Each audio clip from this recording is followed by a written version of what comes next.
2 miljardit maailmas elavat inimest igapäevaselt tarvitab putukaid endale toiduks. Ülejäänud 5,5 miljardit ei ole veel seda enda jaoks avastanud või siis teeninud seda vähesel määral. Meie aga nüüd uurimegi, kuidas on võimalik putukaid süüa niimoodi, et nad oleks maitsvad ja kas üldse ongi tervislik putukaid süüa. Rubriigi toob teieni Alexela. Muudame maailma. Aasta on 2018. Justin Timberlake korraldab New Yorgis oma uue albumi kuulamispeo. Toidud panevad külalised ahetama, sest süüa saab nii sipelgaid kui rohutirtse. Superstaari üllatusmenüü taga oli kuulsa Taani restorani Nooma kokk René Redzepi. Ükski moos ei tule sinu toidulaual, ükski mahl ei tule sinu toidulaual, ka kohv ei tule sinu toidulauale ilma putukateta, kes siis tolmeldavad. Tallinna Ülikooli teadur Liisa Puussepp võib kinnitada, et isegi kõige tüütumatel pinisejatel on ökosüsteemis oluline roll. Samuti pole ka putukate söögiks kasvatamine vale, kui seda teha keskkonnasõbralikult. Mõtled tüütu sääse peale või õudselt vastiku parmu peale, siis mõeldes nüüd seda jälle, et mis ka mängivad nad rolli tolmeldamise juures ja teisalt need meile näivalt tüütud putukad on ju jällegi söögiks teistele elusorganismidele.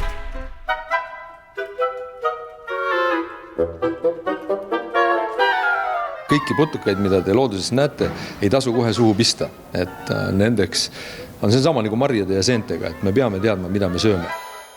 Paagboksi juhataja sõnul on Eestiski paar väga hea toiteväärtusega putukad, keda saab toidutööstuses efektiivselt ära kasutada. Eestis võib-olla kõige tuntum on kodukilk, mis on ajalooliselt elanud meie rehielamutes, aga on ka jahumardikavassed, eks niinimetatud jahuussid, mis on inimtoiduks täiesti sobilikud ja kõlbulikud ja ma peaksin rõhutama ka maitsvad. Kui siiani on olnud putukate söömine peamiselt tipprestoranide ja Aasia ööturgude pärusmaa, siis isegi ühinenud rahvaste ja organisatsiooni arvates päästavad putukad meid kunagi toidukriisist. Palju riike on, kus kasutatakse putukaid juba osana inimtoidus, ehk siis ma rõhutan just osana, et putukatest saab teha täisväärtuslikku loomset valku, ehk siis mida saab panna siis erinevate toiduainete sisse.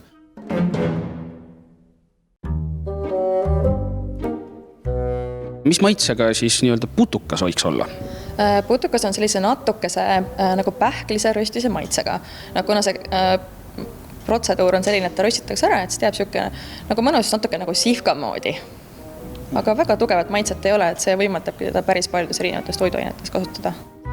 Proovime siis järele ka siis putukas tehtud. Mis asi see on üldse siin? See on supertoidubatoon ja kilgiga, nimi on Bug Challenge.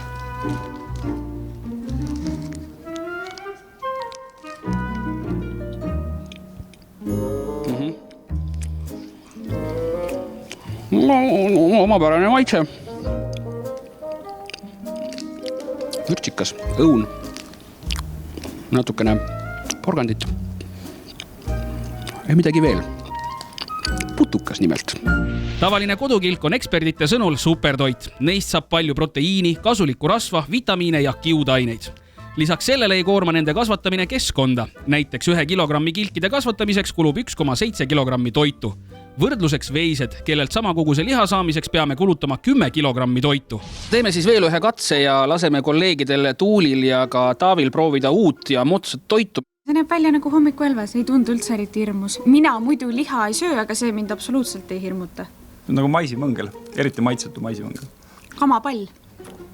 Siin on rohkem kilgijahu, jah? Kas seda koorima ei pea? Tal on nagu selline... Issand, kas jalad on ära võetud või? Sest jalgu ma ei näe, aga tal on nägu. Issand, ja tal on silmad, tal on reaalselt silmad. Ma ütlen ausalt, see on maitsvam. Okei, oota, sihvka maitse tuli praegu.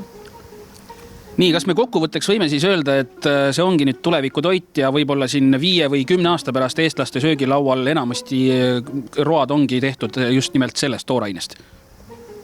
Ma loodan, et mitte, aga kui ikkagi olukord on selline, et meil põllumaad ei ole nii palju, et veiseid kasvatada, siis ma arvan, et see ei ole kõige halvem variant. Väga tark jutt. Mina arvan, et siukseid sihvka maitselisi asju me kindlasti sööma ei hakka ja ma jääksin tavaliste hommikuhelveste juurde. Rubriigi toob teieni Alexela. Muudame maailma.